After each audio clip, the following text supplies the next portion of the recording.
Cold headed is where you're taking a piece of material, usually out of a coil stock, and sending it through a progression of dies that will come up with the near net shape of the finished part, sometimes a completely finished part.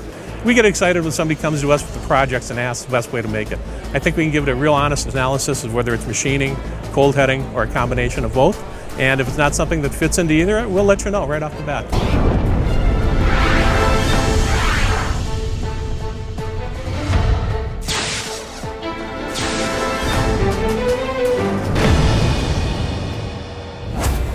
Hi, I'm Bill Tunison with WCS Industries, the cold forming and machining division in North Branch, Minnesota. We specialize in cold forming and machining.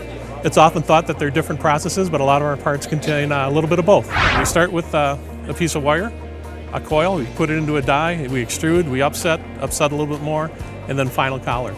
There is some machining done or involved on the final product. Cold forming is best used when it's a higher volume. Cold headers run anywhere from 3,000 to 4,000 pieces an hour. So we're talking more pieces per second than seconds per piece like it would be with machining. We're about 100,000 square feet. We're 50 employees. We can roll threads, we can cut grooves. We have CNC equipment for secondary operations. I don't think there is any difference really between cold heading and cold forming. I think it's a terminology. Heading started making nails, rivets, putting head on products, and so they called it cold heading. Now the parts are much more intricate, with holes and shapes and things like that, so I think they just went to cold forming because it was more representative of what the process is. Here's a part that originally started out as a completely machined part. Okay, the cost savings on this came from not having to machine the splines. We were able to actually extrude those on the header. They are clocked, so they are timed between each end by about 1 degree. This is just right off the cold header, and this is after it's finally machined. We run this at about 4,000 pieces an hour on the heading operation. Again, there's more cost savings because of the less material waste and with being able to form those splines. I would say probably about 30%, 30-40%. Here's another example of some cost savings. The original part was a two-piece assembly.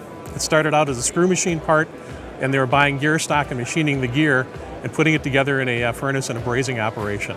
We were able to cold head the part with the spline on there, so reducing it from 2 parts down to 1 part. And then we still have a machining operation, but again, it went from a part that was over $1 down to about 50 cents. This had been a CNC part, completely machined, and it was failing out in the field. They came to us and wanted it to be cold headed, so we cold headed almost to the near net shape. We still have some machining done on it, but the part does not fail, and we did reduce the cost. It was probably a $4 or $5 CNC machine part that was failing. We're down to about $3.50 and stronger. This is out of the machining area.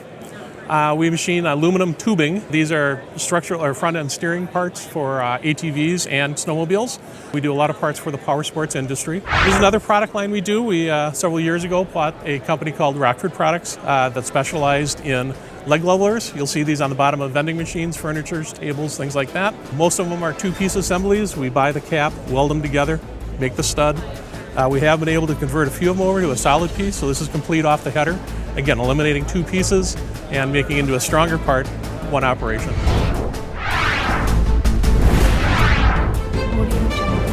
See us and other quality suppliers at d2p.com.